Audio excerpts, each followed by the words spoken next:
Hello বন্ধুরা, আজকে আমার ডেস্টিনেশন বড়াবাজার। চলো যাই। আজকে এত রৌদ্র দিচ্ছে যে গাড়ি চালাতে পারা যাচ্ছে না। নিজেরাই দেখুন যে কি হারে আজকে রৌদ্র দিচ্ছে। দেখুন একবার, দেখে দেখে বলুন। রাস্তা ভালো বাট খুব প্রচণ্ড গরম। মাঝে দেখলাম আমার বাইকের তেল একদমই শেষ, তো দাঁড়িয়ে আছি, বললাম সামনে পেট্রোল পাম্প, দেখলাম তো ভরে নিই। কারণ মাঝ রাস্তায় যদি এই গরমের মধ্যে তেল শেষ হয়ে যায় খুব ঝামেলা।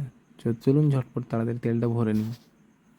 তাই ঝটপট তাড়াতাড়ি তেল ভরে নিলাম বাইকের মধ্যে। এত গরম, রাস্তা মোটামুটি চলে এসেছি।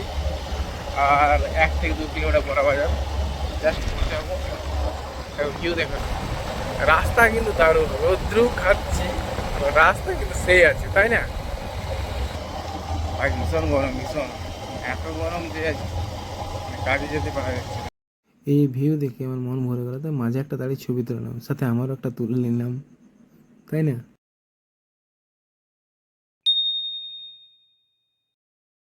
বড়াবাজার স্টেশনে আমরা চলে এসেছি। এবার মার্কেটে যাই, কাজ করি। দেখা হবে এবার নেক্সট ভিডিওতে। Tata, by.